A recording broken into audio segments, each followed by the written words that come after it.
శ్రీరాముని పూజించకుండా, హిందూ మతాన్ని ప్రేమించకుండా, హిందూ మతం మీద వ్యతిరేకతతో ఆవిర్భవించినటువంటి బౌద్ధ మతం ఉందే, మరి బౌద్ధ మతానికి చెందిన గౌతమ బుద్ధుని ఎలా పూజిస్తారు అంటే ఎట్టి పరిస్థితుల్లో ఇది కానే కాదు, వీళ్ళు ఖచ్చితంగా వీళ్ళు ఆంధ్రదేశానికి చెందిన వాళ్ళే అని చెప్పి కొంతమంది చరిత్రకారులు వీరి మీద అభిప్రాయం వ్యక్తం చేశారు. అర్థమైందండి? శ్రీరాముడి సంతతి వారు ఇక్ష్వాకు వంశతుల కంటే శ్రీరాముని పూజించాలి, మరి వీళ్ళు గౌతమ బుద్ధుని ఎలా పూజించితే వీళ్ళు స్వర్ణయుగం, ఆంధ్రదేశం స్వర్ణయుగం ఎలా అవుతుందని చెప్పి తమ అభిప్రాయం వ్యక్తం చేశారు. ఇంకొక ఆయన కార్డ్వెల్ స్మిత్ అనేటటువంటి చరిత్రకారుడు ఒక మాట అన్నాడు. ఏమన్నారంటే, వీళ్ళు ఎక్కడి వాళ్ళో కాదు, వీళ్ళు కృష్ణానది పరివాహక ప్రాంతంలోనే వీళ్ళ పుట్టుక జరిగింది, వీళ్ళు కృష్ణానది పరివాహక ప్రాంతానికి చెందిన వాళ్ళని చెప్పింది ఎవరై అంటే కార్డ్వెల్ స్మిత్ అనేటటువంటి చరిత్రకారుడు చెప్పాడు. మళ్ళీ చెప్తున్నా, రాప్సర్బురూరు ఉత్తర భారతదేశం అంటే కార్డ్వెల్ స్మిత్ అనేటటువంటి వాడు కృష్ణానది పరివాహక ప్రాంతంలో వీరు జన్మించారు, వీళ్ళు పుట్టుక పరిపాలన అంతా కూడా ఆంధ్రదేశానికి సంబంధించింది అని చెప్పారు కార్డ్వెల్ స్మిత్ అనేటువంటి చరిత్రకారుడు. దీని మీద ఇంకా అధ్యయనం చేసినటువంటి బిఎన్ శాస్త్రి అనేటటువంటి చరిత్రకారుడు ఏమన్నాడంటే, వీళ్ళు పర్టికులర్గా తెలంగాణ ప్రాంతానికి సంబంధించిన వాళ్ళు అయి ఉంటారు. ఓకేనా? బిఎన్ శాస్త్రి అనేటటువంటి వ్యక్తి ఏమన్నాడంటే, వీళ్ళు తెలంగాణ ప్రాంతానికి చెందిన వాళ్ళని చెప్పిండు. ఎలా అంటే ఆయన శాసనాల మీద అద్భుతమైనటువంటి పరిశోధన చేశాడు తెలంగాణ ప్రాంతంలో. ఈయన ఏమని చెప్పిండంటే, నాకున్న ఐడియా ప్రకారం వీళ్ళు విజయపురి శ్రీపర్వతం, ఆ రోజుల్లో నాగార్జున కొండని శ్రీపర్వతం అనే పేరుతో పిలిచేవాళ్ళు, అందుకని దాన్ని శ్రీపర్వతాన్ని రాజధానిగా చేసుకొని పరిపాలన చేశారు. కాబట్టి వీళ్ళు పర్టికులర్గా తెలంగాణ ప్రాంతాల్లో, అదేవిధంగా కృష్ణానది పరివాహక ప్రాంతానికి చెందిన వాళ్ళని చెప్పింది బిఎన్ శాస్త్రి అనేటువంటి చరిత్రకారుడు చెప్పారు. ఏది ఏమైనా కూడా వీళ్ళ ఆధారాలు మాత్రం మన ఆంధ్రదేశంలో నాగార్జున కొండ ప్రాంతంలోనే ఎక్కువగా ఆధారాలు లభించినాయి. కాబట్టి వీళ్ళ చరిత్రను పరిశోధించిన చాలామంది చరిత్రకారులు నాగార్జున కొండ, ఎందుకు నాగార్జున కొండ అని చెప్తున్నానంటే, మీ అందరికీ తెలుసు 1955వ సంవత్సరం డిసెంబర్ 10వ తారీఖు నాడు మనకి నాగార్జున సాగర్ డ్యాము శంకుస్థాపన జరిగింది. అయితే ఆ శంకుస్థాపన జరగబోతున్నప్పుడు భారత ప్రభుత్వం 1955 కంటే ముందే నాగార్జున కొండ ప్రాంతంలో పరిశోధనలు చేపించింది. ఎందుకంటే నాగార్జున కొండ ఆంధ్ర శాతవాహనుల కాలంలోనూ, అదేవిధంగా ఇక్ష్వాకుల కాలంలోనూ కూడా ఒక పురావస్తు సంపద కలిగినటువంటి ప్రాంతంగా, ఒక ముఖ్యమైనటువంటి శాసనాలు, శిలాశాసనాలు లభించేటటువంటి ప్రాంతంగా ఆ ఏరియా బాగా అందరికీ చిరపరిచితమైంది. ఎందుకంటే ఆచార్య నాగార్జునుడు అక్కడ నాగార్జున విశ్వవిద్యాలయం పెట్టడం, దక్షిణ భారతదేశంలో ప్రసిద్ధి చెందిన విశ్వవిద్యాలయంగా నాడు బౌద్ధ మత కేంద్రంగా వర్ధిల్లుతున్నటువంటి ఇదంతా గమనించినటువంటి భారత ప్రభుత్వం ఏం చేసిందంటే, ఏఆర్ సరస్వతి అనేటటువంటి వ్యక్తితోనూ, సుబ్రహ్మణ్యం అనేటటువంటి వ్యక్తితో అక్కడ పరిశోధన చేపించింది. పరిశోధన చేపిస్తే ఆంధ్ర శాతవాహనుల కాలానికి సంబంధించిన ఆధారాలు, అదేవిధంగా ఇక్ష్వాకులకు సంబంధించిన ఆధారాలు ఏఆర్ సరస్వతి, సుబ్రహ్మణ్యం అనేటటువంటి వ్యక్తితోనూ పరిశోధన చేపిస్తే, ఆ తర్వాత కాలంలో అక్కడ ఆధారాలు లభిస్తే దాన్ని బట్టి మనోళ్ళు అంచనాకు వచ్చారు. ఏంటంటే ఖచ్చితంగా ఈ ఇక్ష్వాకుల యొక్క పుట్టుపూర్వోత్తరాలు ఆంధ్రదేశంతోనే సంబంధం ఉన్నాయి, వీళ్ళు బయటి వాళ్ళు కాదు అని చెప్పి ప్రత్యేకమైనటువంటి పరిశోధన చేశారు. అయితే ఒక ముఖ్యమైన విషయం ఏంటంటే, అసలు రేపు పరీక్షలో ఎగ్జామ్ పాయింట్ ఆఫ్ వ్యూలో ఒక ముఖ్యమైన విషయం మనం గమనించాలి. ఇక్ష్వా అంటే చెరుకుగడ అని అర్థం. ఓకేనా? ఇక్ష్వా అంటే అర్థం ఏందంటాడు అంటే ప్రాకృత భాషలో చెరుకుగడ అని అర్థం. చెరుకు గడ అని వాళ్ళట పెట్టుకున్నారు. బహుశా ఎందుకు అలా పెట్టారో కానీ చెరుకుగడలాగా ఒక నిలువెత్తుగా మా వంశం వృద్ధి చెందుద్ది అన్నట్టుగా ఇక్ష్వాకు అంటే చెరుకు గడని వాళ్ళు నమూనాగా పెట్టుకున్నారని చెప్పి తెలుస్తుంది. మరి ఇంకో ముఖ్యమైన విషయం ఏంటంటే, ఇంకోటి ఎగ్జామ్ పాయింట్ ఆఫ్ లో గుర్తుపెట్టుకోవాల్సిన విషయం ఏంటంటే, ఆంధ్రదేశ చరిత్రలో ఎప్పుడైనా మనం చరిత్రను గమనిస్తే ఒక రాజవంశం గురించి మనం అధ్యయనం చేయాలంటే, అంటే ఈరోజు మనం ఆ హిస్టరీని చదువుకోవాలంటే ఎవిడెన్సెస్ అంటే శాసనాలు కానీ, లేకపోతే కట్టడాలు కానీ, లేదా నాణ్యాలు కానీ, సాహిత్యం కానీ ఉండాలి. 4 మెయిన్ ఆధారాలు ఉండాలి చరిత్రని నిర్మించాలంటే. మరి ఏ రాజవంశానికైనా సాహిత్యం అనేది ఉంటుంది, శాసనాలు అనేవి ఉంటాయి.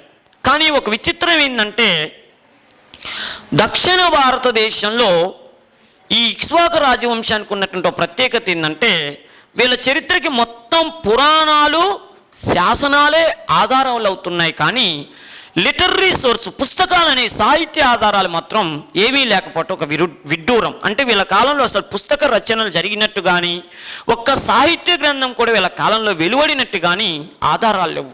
అదొక్కటి మనం ఇక్కడ గమనించాలి. అది కూడా రేపు ఎగ్జామ్, ఎందుకంటే రేపు పరీక్షలు ఏమంటాడు, శిలాశాసనాలే ఆధారమైనటువంటి రాజవంశం ఏదంటాడు అంటే ఇక్ష్వాక రాజవంశం. పురాణాలే ఆధారమైనటువంటి రాజవంశం ఏంటంటే ఇక్ష్వాక రాజవంశం. మరి పుస్తకాలు లిటరరీ సోర్సు ఏమీ లభించని అంటే ఇక్ష్వాక రాజవంశం అని చెప్పి ప్రత్యేకంగా గుర్తుపెట్టుకోవాలి. ఇంకో ముఖ్యమైన విషయం ఏంటంటే మరి రేపు పరీక్షలు అడుగుతాడు, పురాణాల ప్రకారం ఎంతమంది ఇక్ష్వాక రాజులు పరిపాలన చేశారని చరిత్రలో ఉంది, లేదా శాసనాల ప్రకారం ఎంతమంది చక్రవర్తులు ఇక్ష్వాక రాజ్యాన్ని పరిపాలన చేసినట్టు ఆధారాల్లో ఉందని చెప్పి రేపు అడుగుతాడు. అంటే గుర్తుపెట్టుకోవాల్సింది, ఎగ్జామ్ పాయింట్ ఆఫ్ లో గుర్తుపెట్టుకోవాల్సిన విషయం ఏంటంటే పురాణాల ప్రకారం మొత్తం ఇక్ష్వాక చక్రవర్తులు ఈ మధ్య కాలంలో అంటే 75 years మధ్య కాలంలో 7 పరిపాలన చేసినట్టుగా చరిత్రలో లభిస్తుంది. 7 చక్రవర్తులు అంటే మొత్తం ఇక్ష్వాక చక్రవర్తులు పురాణాల ప్రకారం. పురాణాలంటే విష్ణు పురాణం, వాయు పురాణం, మత్స్య పురాణం, ఈ పురాణాల ప్రకారం ఎంతమంది చక్రవర్తులు పరిపాలన చేసినట్టుగా ఆధారం లభిస్తుందంటే 7. అదే శాసనాలు ఇన్స్క్రిప్షన్స్ ప్రకారంగా ఎంతమంది చక్రవర్తులు ఇక్ష్వాక రాజ్యాన్ని పరిపాలన చేసినట్టుగా ఆధారాలు ఉన్నాయి అంటే 4 చక్రవర్తులు మాత్రమే పరిపాలన చేసినట్టుగా ఆధారాలు ఉన్నాయి. అర్థమైందండి? పురాణాల ప్రకారం 7 చక్రవర్తులు, శాసనాల ప్రకారం 4 చక్రవర్తులు పరిపాలన చేసినట్టుగా ఆధారాలు ఉన్నాయి. అయితే మన చరిత్రకారులు ఎప్పుడైనా చరిత్రని అధ్యయనం చేసేటప్పుడు దానికి ఆధారం కల్పించాలంటే లిటరరీ సోర్స్ అన్నా, శాసనాలన్నా, నాణ్యాలన్నా, కట్టడాలన్నా తీసుకుంటారు. పురాణాలు అనేవి అవి అదనమైనటువంటి ఇన్ఫర్మేషన్ కోసం ఉపయోగించుకుంటారు, కానీ దాని మీదనే ఆధారపడి చరిత్రను మాత్రం లిఖించటం జరగదు. అందుకని ఇప్పుడు విషయం ఏంటంటే అర్థమైందండి, పురాణాలని అదనపు సోర్సుగా అంటే సెకండరీ సోర్సుగా తీసుకొని హిస్టరీని నుంచి రాస్తారు, కానీ మెయిన్ సోర్స్ మాత్రం ఖచ్చితంగా నాణ్యాలన్నా, కట్టడాలన్నా, సాహిత్యం అన్నా, శాసనాలు ఇన్స్క్రిప్షన్స్ అన్నా ఉండాలి. మరి వీళ్ళకి పురాణాల్లో 7 చక్రవర్తులు పరిపాలన చేసినట్టు ఉన్నాయి, కానీ సరైనటువంటి ఆధారాలు లేవు. శాసనాల ద్వారా 4 పరిపాలన చేసినట్టుగా పక్కాగా ఆధారాలు ఉన్నాయి. అందుకని చరిత్ర ప్రకారం నిర్మించటం కోసం వీళ్ళు ఏ చక్రవర్తులు పరిపాలన చేశారో తెలియజేయటం కోసం ప్రత్యేకంగా శాసనాలని ఆధారంగా తీసుకొని పరిపాలన చేసిన వాళ్ళు ఎంతమంది చక్రవర్తులు పరిపాలన చేశారో లెక్కలోకి వచ్చింది. అయితే ఇప్పుడు విషయం ఏంటంటే ఈ రాజవంశాన్ని పరిపాలన చేసిన చక్రవర్తులు మొత్తం 4 చక్రవర్తులు పరిపాలన చేశారు. ఇందులో విద్యార్థులు గమనించాల్సిన ముఖ్యమైన విషయం ఏంటంటే ఒకటే బాగా గుర్తుపెట్టుకోవాల్సింది, ప్రాచీన ఆంధ్రప్రదేశ్ చరిత్రలో ఏ చక్రవర్తులు ఏ సంవత్సరం నుంచి ఏ సంవత్సరం వరకు పరిపాలన చేశారని చెప్పి ఏ కాంపిటేటివ్ ఎగ్జామ్స్లో కూడా క్వశ్చన్స్ అడగరు.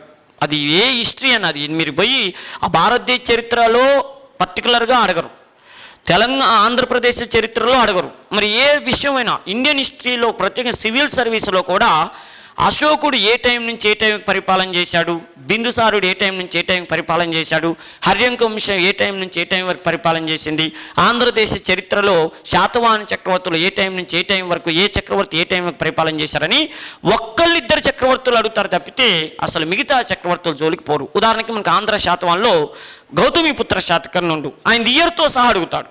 అది ఆంధ్ర చరిత్రలో ఖచ్చితంగా ఇయర్తో సహా అడిగేది. అర్థమైందండి? 78 నుంచి 102 వరకు క్రీస్తు పరిపాలన, ఎందుకంటే ఆధారాలు దొరికినాయి. కానీ బిందుసారుడు ఎన్ని సంవత్సరాలు, అశోకుడు ఎన్ని సంవత్సరాలు, అవి ఒక్కొక్క పుస్తకంలో ఒక్కో రకమైనటువంటి డేట్లు ఉండేటటువంటి పరిగణలో ఉంటాయి కాబట్టి వాటిని అవి కాంట్రవర్సీ కిందకు వస్తుందని చెప్పి అలాంటి ఎట్టి పరిస్థితుల్లో కూడా చరిత్రలో ప్రాచీన చరిత్రకు సంబంధించి మన ఆధునిక భారతదేశ చరిత్ర కాదు, కర్ణాటక యుద్ధాలు ఎప్పుడు జరిగినంటే అవి మనం ఈ మధ్య కాలంలో రాసుకున్నాయి కాబట్టి వాటికి అన్ని ఆధారాలు ఉన్నాయి కాబట్టి వాటిని ఇయర్స్ అడుగుతాడు. వాటి ఇయర్సే కాదు డేట్లతో సహా అడుగుతాడు. కానీ అశోకుడు ఎన్ని సంవత్సరాలు పరిపాలన చేశాడు, లేకపోతే యెహుబల శాంతముడు ఎన్ని సంవత్సరాలు పరిపాలన చేసినటానికి ఆధారాలు లేవు. వాటి నేనే పలానా చక్రవర్తి ఎప్పుడైనా కూడా ఒకటే గుర్తుపెట్టుకోండి, కాంపిటేటివ్ ఎగ్జామ్స్ ప్రిపేర్ అయ్యేటప్పుడు మీరు గుర్తుపెట్టుకోవాల్సింది ప్రాచీన ఆంధ్రప్రదేశ్ చరిత్ర అయినా ప్రాచీన భారతదేశ చరిత్ర అయినా కూడా ఆ సంఘటనలు మాత్రమే, ఆ రాజు చేసినటువంటి ఉద్యమం, ఆ రాజు చేసిన పరిపాలన సంఘటనలు, అదేవిధంగా ఆయనకు ఉన్నటువంటి టైటిల్స్, బిరుదులు, ఆయన కాలంలో ఏమైనా గుళ్ళు కట్టితే గుళ్ళు, లేకపోతే ఆయన కాలంలో వచ్చినటువంటి రచయితలు, ఆయన కాల ఆస్థానంలో ఉన్నటువంటి కోర్టు పోయట్లు అంటే ఆస్థాన పండితులకు సంబంధించినవి మాత్రమే అడుగుతాడు తప్పితే ఈ ఇయర్స్ జోలికి పోడన్న విషయాన్ని మీరు గుర్తుపెట్టుకోవాలి. అది పర్టికులర్గా ఆంధ్రప్రదేశ్ ప్రాచీన చరిత్రలో మాత్రం మీరు కంపల్సరిగా ఇది పాటించాలి. ఇప్పుడు ఇదే ఆధారం అని కూడా నేను చెప్పలేను, కానీ ఎక్కువ మంది చరిత్రకారులు చెప్పిన ఆధారం అని నేను ఫస్ట్ చాప్టర్ ఈ పాఠం మొదలుపెట్టేటప్పుడే నేను చెప్పాను. అందుకని ఇప్పుడు గుర్తుంచుకోండి, ఈ రాజవంశంలో మొత్తం 75 సంవత్సరాలు పరిపాలన చేస్తే ఫస్ట్ చక్రవర్తి ఆయన ఎవరయ్యా అంటే వాసిష్ఠపుత్ర శ్రీ శాంతమూలుడు. వాసిష్ఠ పుత్ర శ్రీ శాంతమూలుడు అనే రాజు ఒకడు. రెండో ఆయన ఎవరయ్యా అంటే వీరపురుష దత్తుడు. వీరపురుష దత్తుడు అనేవాడు రెండో వాడు. మూడో వాడు ఎవరయ్యా అంటే యహుబల శాంతమూలుడు.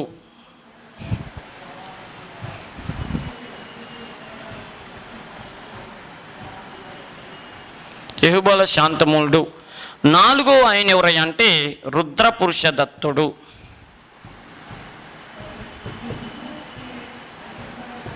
రుద్రపురుష దత్తుడు అనేవాడు నలుగురు పరిపాలన చేశారు. ఇప్పుడు చూడండి, వాసిష్ఠపుత్ర శ్రీ శాంతమూలుడు, the founder of Ikshvaku dynasty, Vasishthaputra శాంతమూలుడు. నెక్స్ట్ గొప్ప చక్రవర్తి వీరపురుష దత్తుడు. అదేవిధంగా యహుబల శాంతమూలుడు. ఈయనకున్న గొప్పతనం నేను ఇందాకే చెప్పాను, ఒక ప్రత్యేకతలు, ఇక్ష్వాక వంశ ప్రత్యేకతలు ప్రత్యేకంగా ఆయన గురించి చెప్పినాం. ఏంటంటే సంస్కృతంలో శాసనాన్ని ఇచ్చిన చక్రవర్తి అని చెప్పినాం. ఇట్లా ఒక్కొక్కరికి ఒక్కో ప్రత్యేకత ఉంది. అంతేకాదు దేవాలయాలు కట్టించిన రాజవంశాన్ని ఇందాక మనం చెప్పినాం. ఇగో ఆ దేవాలయాలు కట్టించిన చక్రవర్తి ఈయనే, అర్థమైనా? అదేవిధంగా వీళ్ళ అమ్మగారి పేరునే పెద్ద స్తూపాన్ని, నాగార్జున కొండ దగ్గర పెద్ద స్తూపాన్ని ఇచ్చిన చక్రవర్తి కూడా రుద్రపురుష దత్తుడు. ఇలా నలుగురు చక్రవర్తులు పరిపాలన చేశారు. ఇప్పుడు మనం వాసిష్ఠపుత్ర శ్రీ శాంతమూలుడు గురించి అధ్యయనం చేద్దాం. చూడండి, ఈయన అనగానే ఎగ్జామ్ పాయింట్ ఆఫ్ వ్యూలో ఏం క్వశ్చన్స్ అడగటానికి అవకాశం ఉంటుంది అని అంటే, చూడండి, వాసిష్ఠపుత్ర శ్రీ శాంతమూలుడు అంటే ఇక్ష్వాక వంశానికి ఇక్ష్వాకుల రాజ్యాన్ని స్థాపించిన చక్రవర్తి ఎవరయ్యా అంటే శ్రీ శాంతమూలుడు, వాసిష్ఠపుత్ర శ్రీ శాంతమూలుడు.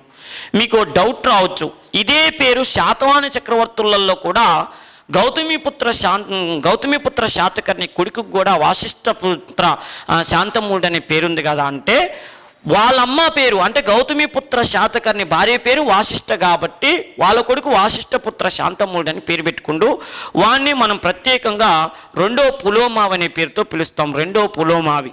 ఇక్కడ ఈయన వాసిష్ఠపుత్ర అంటే వీళ్ళమ్మగారి పేరు వాసిష్ఠ, వాళ్ళ అమ్మ పేరు వాసిష్ఠ, పుత్ర శ్రీ శాంతమూలుడు. అంటే చూడండి, గౌతమిపుత్ర శాతకర్ణి భారతదేశానికి ఇచ్చిన ఒక గొప్ప ఆదర్శం. ఆయన ఆదర్శంగా ఒక విషయంలో ఆదర్శంగా నిలబడ్డాడు. ఏంటంటే ఆయన పరిపాలనా కాలంలో వాళ్ళ తల్లిగారి పేరుని తన పక్కన పెట్టుకోవటం, తన పేరు పక్కన తన తల్లి పేరుని పెట్టుకోవటం అనేది ఆచారానికి శ్రీకారం చుట్టాడు. అప్పుడు ఆ గౌతమిపుత్ర శాతకర్ణి ఆ విధంగా చేస్తే ఆయన తర్వాత వచ్చినటువంటి చక్రవర్తులు అందరూ కలిసి ఆయన ఆదర్శంగా తీసుకొని వాళ్ళ తల్లుల పేర్లని తమ పేర్ల పక్కన పెట్టుకున్నారు. అలా పెట్టుకున్న వాళ్ళల్లో ఇక ఈయనొక్కడు తన తల్లి పేరుని పెట్టుకొని గౌతమిపుత్ర శాతకర్ణి యొక్క ఆచారాన్ని ఇతడు కొనసాగించాడని గుర్తుంచుకోండి. నెక్స్ట్, ఈయన ఇక్ష్వాకు రాజ్యాన్ని స్థాపించాడు. అంటే రేపు పరీక్షలు అడుగుతాడు, వాసిష్ఠపుత్ర శాంతమూలుడు, ఆయనే శ్రీ శాంతమూలుడు అంటారు షార్ట్కట్లో. ఈ శ్రీ శాంతమూలుడు ఏ శాతవాహన రాజును ఓడించి ఇక్ష్వాక రాజ్యాన్ని స్థాపించాడంటే ఏమని చెప్తాం అంటే మూడవ పులోమావిని ఓడించి ఇక్ష్వాక రాజ్యాన్ని స్థాపించిందని మనం ప్రత్యేకంగా చెప్పుకుంటాం. ఓకే. రెండవది, ఈయన చక్రవర్తిగా వచ్చిన తర్వాత ఏమైనా అద్భుతాలు చేశాడా? అసలు ఏంది అని అంటే చూడండి, ఈయన చక్రవర్తిగా వచ్చినప్పుడు మొదట కేవలం మనం ఫస్ట్లో చెప్పుకున్నట్టు కృష్ణానది పరివాహక ప్రాంతంలో గుంటూరు జిల్లా, నల్గొండ జిల్లాకి పరిమితమైనటువంటి కృష్ణా జిల్లా ప్రాంతంలో గుంటూరు నల్గొండ జిల్లాకే పరిమితమైనటువంటి ఇక్ష్వాక రాజ్యాన్ని విస్తరింపచేయటానికి అద్భుతమైనటువంటి ప్రయత్నాలు చేశాడు. ఆ ప్రయత్నాల్లో భాగంగా అతి తొందరలోనే కడప కర్నూలు, కడప ఎక్కడ, త్రిపురాంతకం అని ఊరుంటుంది, కడప కర్నూలు జిల్లా వరకు తన రాజ్యాన్ని విస్తరింపజేశాడు. కడప కర్నూలు జిల్లా వరకే తన రాజ్యాన్ని విస్తరింపజేశాడు. అంటే రాజ్య విస్తరణ కోసం అనేక యుద్ధాలు చేయాల్సి వచ్చింది. ఆ యుద్ధాలు చేసి రాజ్యాన్ని విస్తరింపజేసుకున్నాడు. అంతేకాదు, ఓ ముఖ్యమైన విషయం ఏంటంటే అంతవరకు తన సామ్రాజ్యాన్ని, ఇక్ష్వాక సామ్రాజ్యాన్ని అభివృద్ధి చేసుకొని విస్తరింపజేసుకొని తర్వాత ఎంతసేపటికి యుద్ధాలు చేసినా కూడా ప్రజలు విసుక్కుంటారు. ఎందుకంటే చక్రవర్తి అనేవాడు ఊకే యుద్ధాలు చేస్తూ మా పరిపాలన మీద కాన్సన్ట్రేషన్ చేయట్లేదు, మాకు సౌకర్యాలు కల్పించట్లేదు అని చెప్పి, వ్యవసాయాన్ని అభివృద్ధి చేయట్లేదని ఫీల్ అవుతారని చెప్పి అతడు ఏం చేశాడంటే తాను ఆక్రమించిన రాజ్యం మొత్తాన్ని కూడా అడవులను నరికేపించాడు. దాదాపు చాలా వరకు అడవులను నరికేపించి ఆ అడవులు నరికిన ప్లేస్ని రెండు రకాలుగా వినియోగించాడు. ఒకటి ఏంటంటే ప్రత్యేకంగా పెరుగుతున్న జనాభాకి కావలసిన ఆహార పదార్థాలని పెంచటం కోసం వ్యవసాయం చేపించాడు. అది ఆయన చేసిన ఒక అద్భుతమైనటువంటి పని. అంటే వ్యవసాయ రంగాన్ని అభివృద్ధి చేసినటువంటి ఇక్ష్వాక చక్రవర్తి ఎవరంటే ఆ బీజం వేశాడు. ఒక విధంగా ఇక్ష్వాక రాజ్యం అభివృద్ధికి నభూతో నా భవిష్యత్ అన్నట్టుగా ఇక్ష్వాక రాజ్యం అభివృద్ధి చెందటానికి బీజం వేసినటువంటి చక్రవర్తి ఈ శ్రీశాంతమూలుడు వ్యవసాయ రంగాన్ని అభివృద్ధి చేశాడు. రెండో విషయం ఏంటంటే ఆ అడవులు నరికేసిన ప్లేస్లో వ్యవసాయ విస్తీర్ణమైనటువంటి భాగం పోగా మిగతా భాగంలో జనానికి పెరుగుతున్న జనాభాకు కావలసిన గృహవసతిని కల్పించాడు. ఈయన సాధించినటువంటి ఒక ఫస్ట్ విజయం. ఇంకోటి రెండో విషయం ఏంటంటే ఇతడు ఇందాక నేను చెప్పినట్టుగా తను ఆక్రమించిన ప్రాంతంలో అడవులను కొట్టేసి వ్యవసాయాన్ని డెవలప్ చేసేటప్పుడు, ఆహార పదార్థాలను ఉత్పత్తి చేయించేటప్పుడు ఈయన చేసినటువంటి ముఖ్యమైన పని ఏంటంటే అనేక యాగాలు చేశాడు. ఈయన చేసిన యాగాలు అగ్నిష్టోమయాగం, అశ్వమేధ యాగాలు, అగ్నిష్టోమ యాగం, అశ్వమేధ యాగాలు. ప్లస్ ఇంకోటి ఏంటంటే అనేకమైన కర్మకాండలు చేశాడు, అనేక రకమైనటువంటి యాగాలు తలపెట్టాడు, యజ్ఞాలు చేశాడు. ఇంకోటి ముఖ్యమైన విషయం ఏంటో తెలుసా, ఈయనకి ఆరాధ్యనీయుడైనటువంటి దైవం ఎవరంటే సర్వసేనుని పూజించాడు. సర్వసేనుడు అంటే ఎవరు? సుబ్రహ్మణ్యేశ్వర స్వామి.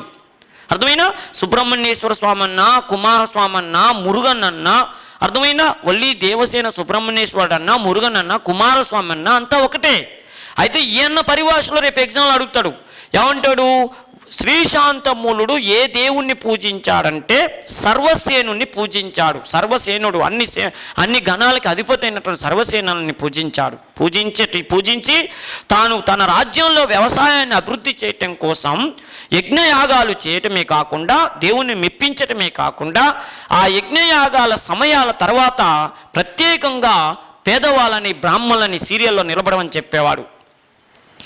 రైతులని, బ్రాహ్మణ్స్ని సీరియల్లో ఉండవని చెప్పి వాళ్ళకి యాగాలు చేసిన తర్వాత లెక్కనైనటువంటి నాగళ్ళు అంటే అరకలు, నాగళ్ళని బహుమానంగా ఇచ్చేవాడు.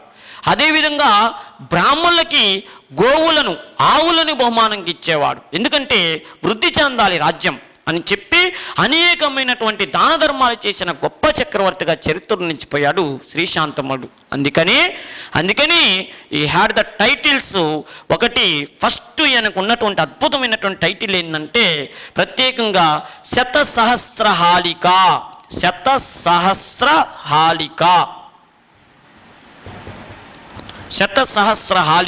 అంటే అనేక రకాలైనటువంటి కొన్ని వేల ఎకరాలని పండించాలి, వ్యవసాయోగ్యం చేయాలని చెప్పి శతసహస్రహాళిక. హాళిక అంటే అరకల్ని దానం చేసినందుకు ఆయనకి ప్రజలు ఇచ్చినటువంటి బిరుదు శతసహస్రహాళిక.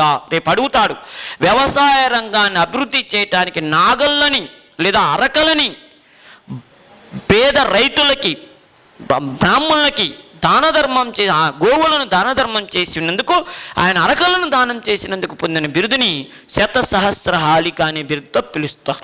పిలుస్తారు.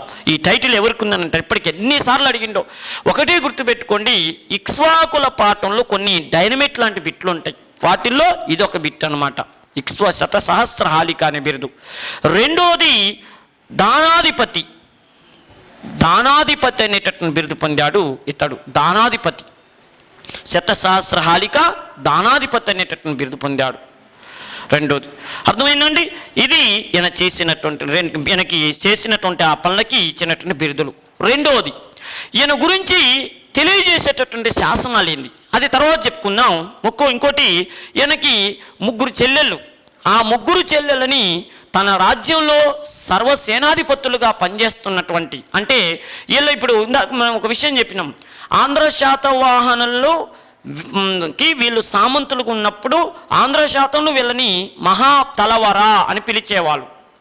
అయితే వీళ్ళ కింద మళ్ళీ తలవర అనే వాళ్ళు ఉంటారు, సర్వసేనాధిపతులు. అంటే అశ్వదళాధిపతి అని గజదళాధిపతి అని అధికారులు ఉండేవాళ్ళు. వాళ్ళకి ఇలా చెల్లెళ్ళు 3 చెల్లెళ్ళు ఉంటే ఆ చెల్లెళ్ళకి ఆ సైన్యంలో పనిచేస్తున్న వీరులకి ఆ పక్కన ఉన్నటువంటి సామంత రాజులకి ఇచ్చి వివాహం చేసి వాళ్ళ కుటుంబాలను కూడా ఒక మంచి పొజిషన్లో పెట్టడానికి ప్రయత్నం చేశాడు మన శాంతమూలుడు.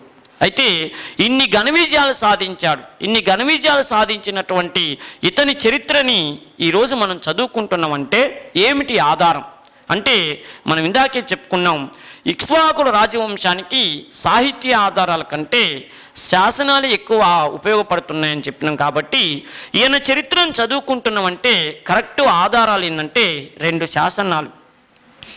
దాచేపల్లి శాసనం, దాచేపల్లి శాసనం ఒకటి. రెండో విషయం ఏంటంటే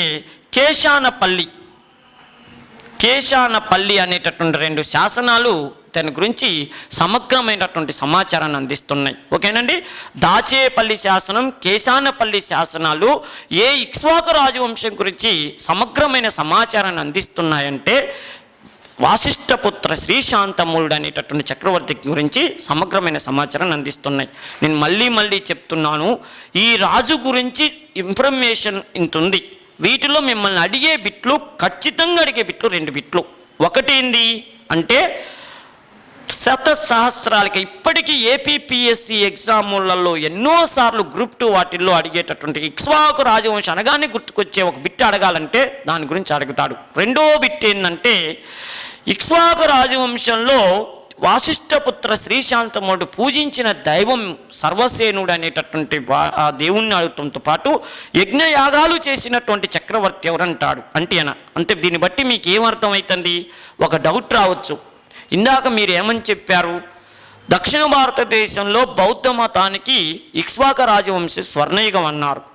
మరి అలాంటప్పుడు ఇక్ష్వాకు రాజ్యం వాళ్ళు బౌద్ధ మతానికి స్వర్ణయుగం అయితే ఈయన సేనుని పూజించాడు, యజ్ఞాలు చేశాడు, యాగాలు చేశారంటారు. అంటే ఈ యజ్ఞాలు యాగాలు బౌద్ధ మతానికి సంబంధించినయా, అవి బౌద్ధ మతానికి సంబంధించినవి కాదు కదా అని డౌట్ రావచ్చు. అంటే ఈయన బౌద్ధ మతం జోలికి పోలేదు, తర్వాత వచ్చిన వాళ్ళు పోయారు. ఈయన మాత్రం ఎప్పుడు కూడా హిందూ మతం, ఆర్యుల మతమే, హిందూ మతం విధానమే నాకు నచ్చిందని చెప్పి తాను పరిపాలన చేసినంత కాలం ఈయన పరిసర ప్రాంతాలు, ఈయన ఆధీనంలో, ఈయన విస్తీర్ణంలో ఉన్న ప్రాంతం మొత్తం కూడా హిందూ మతానికి ఆనవాళ్ళుగా తయారు చేసిన ఘనత ఈయనకి దక్కింది. అంటే కరుడుగట్టినటువంటి హిందూ చక్రవర్తిగా, అంటే కరుడుగట్టిన హిందూ మతం అని అంటే మళ్ళీ పోయి వేరే వాళ్ళని కూడా వేరే మతం వాళ్ళని, అన్య మతం వాళ్ళని ఈయన కొట్టిందని కాదు, వేరే మతం వాళ్ళని తిట్టిందని కాదు. ఆయన వరకు తన రాజ్యంలో బౌద్ధ మతం జోలికి పోకుండా హిందూ రాజ్యాన్ని నిర్మించాలి. నాగార్జున కొండ ఏరియా, ఎందుకంటే ఇలా రాజధాని శ్రీపర్వతం, ఈయన రాజధాని అదొకటి గుర్తుపెట్టుకోండి, ఈయన రాజధాని శ్రీపర్వతం. నాగార్జున కొండని ఆ రోజుల్లో శ్రీపర్వతం అనే పేరుతో పిలిచేవాళ్ళు. దానిని విజయపురి లేదా శ్రీపర్వతం అనే పేరుతో పిలిచేవాళ్ళు. ఆ శ్రీపర్వతం లేదా విజయపురి అనేటటువంటి ప్రాంతాన్ని పరిపాలన చేసేటప్పుడు ఆ ప్రాంతంలో హిందూ మతం ఆనవాళ్ళ కేంద్రంగా తీర్చిదిద్దాడు తప్పితే బౌద్ధ మతం జోలికి పోలేదని గుర్తుంచుకోండి. ఎందుకంటే మరి ఈయన కాలం కంటే ముందు భారతదేశంలో, మన దక్షిణ భారతదేశంలో, అది మన ఆంధ్రదేశంలో బౌద్ధ మతం లేదా అని మీకు డౌట్ రావచ్చు. ఈయన బౌద్ధ మతం జోలికి పోలేదంటే బౌద్ధ మతం లేదా అంటే బౌద్ధ మతం ఉన్నది. బౌద్ధ మతం శాతవాహనుల కాలం నుంచే అద్భుతంగా డెవలప్ అయింది. బౌద్ధ మతానికి అద్భుతమైనటువంటి పండితులు ఉన్నారు. ఉదాహరణకి ఆచార్య నాగార్జునుడు, ఈయనకంటే ముందే శాతవాహనులు పరిపాలన చేసేటప్పుడు శాతవాహన చక్రవర్తుల్లో 26వ రాజు అయినటువంటి యజ్ఞశ్రీ శాతకర్ణి పరిపాలనా కాలంలో మన ఆంధ్రదేశం బౌద్ధ మతానికి అద్భుతమైనటువంటి కేంద్రంగా వర్ధిల్లింది. అంటే ఆయన బౌద్ధ మతాన్ని స్వీకరించిందని కాదు, ఆయన హిందూ మతాన్నే పూజించిందే. కానీ యజ్ఞశ్రీ శాతకర్ణి పరిపాలన చేస్తున్నప్పుడు మన ఆంధ్రదేశంలో అమరావతిలో, ఇప్పుడు మన ఆంధ్రప్రదేశ్ రాజధాని అయిన అమరావతి ఏరియాలో ఆచార్య నాగార్జునుడు అనేవాడు బౌద్ధ మత ప్రచారం చేశాడు. ఆ తర్వాత ఆచార్య నాగార్జున మళ్ళీ నాగార్జున కొండలో వెళ్ళి అక్కడే నాగార్జున యూనివర్సిటీ విశ్వవిద్యాలయం కట్టించాడు, మహాయాన బౌద్ధ మతం విశ్వవిద్యాలయం. అంటే ఇక్ష్వాకుల కంటే ముందు ఆంధ్రదేశంలో బౌద్ధ మతం మంచి అద్భుతమైన అభివృద్ధి ఉంది. కాకపోతే ఈయన బౌద్ధ మతం జోలిపోకుండా హిందూ మతాన్ని విస్తరింపచేసి దాన్ని అభివృద్ధి చేయాలని ప్రయత్నం చేసింది అన్న విషయాన్ని మీరు ఇక్కడ గమనించండి. అర్థమైనా? ఎంత బౌద్ధ మతం ఆనవాళ్ళు ఆంధ్రదేశంలో మీద కనపడుతున్నప్పటికీ, ఆ ఛాయలు పడుతున్నప్పటికీ హిందూ మతం అంటే పిచ్చి అభిమానించినటువంటి చక్రవర్తిగా ఈ చక్రవర్తికి ఆ పేరుంది. ఓకేనా? ఎందుకు ఉండొచ్చు అని మనం ఒకసారి డెప్త్గా అడిగితే ఈయన ఆలోచన ఏంటంటే మొత్తం గౌతమిపుత్ర శాతకర్ణి ఆలోచనలు అయి ఉంటాయి. గౌతమిపుత్ర శాతకర్ణి చూడండి, ఆంధ్రదేశాన్ని పరిపాలన చక్రవర్తుల్లో గౌతమిపుత్ర శాతకర్ణి బౌద్ధ మతం ఎంత వర్ధిల్లుతున్నా ఆయన ఏం చేసిండో తెలుసా? హిందూ మతం ప్రకారమే పోయాడు. హిందూ మతం ప్రకారమే బౌద్ధం ఉంది. హిందూ ఆచార సాంప్రదాయాల విషయంలో ఏ డోకా లేకుండా చేశాడు. అందుకనే చూడండి, చిన్న నిలువెత్తు నిదర్శనం ఏక బ్రాహ్మణ అంటేంది? బ్రాహ్మణులందరూ కలిసి ఈయన నువ్వే మాలో ఒకరివి, నీతోనే స్టార్ట్ చేయాలి. బ్రాహ్మణులను స్టార్ట్ చేస్తే నువ్వు ఒకడివి, తర్వాత నేను అని లెక్క పెట్టుకుంటూ రావాలి. నువ్వు బ్రాహ్మణులకే బ్రాహ్మణుడు అని చెప్పి బ్రాహ్మణులు ఈయనకంత అవకాశం ఆ బిరుదు ఇచ్చారంటే మరి బ్రాహ్మణ మతాన్ని ఆయన ఎంత ఉద్ధరించి ఉండాలి. అదేవిధంగా ఆగమ నిలయ, సంస్కృత భాషను అద్భుతంగా డెవలప్ చేశాడు గౌతమిపుత్ర శాతకర్ణి. అందుకని సంస్కృత భాషను అభివృద్ధి చేసినందుకు గాను గౌతమిపుత్ర శాతకర్ణికి ఆ రోజు పండితులు ఇచ్చింది ఆగమ నిలయ అనే బిరుదు ఇచ్చారు.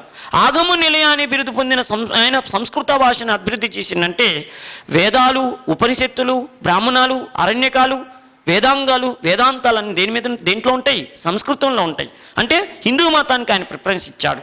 అంటే ఈయనకి ఇండైరెక్ట్గా ఎవరి ఛాయ కనపడుతుంది?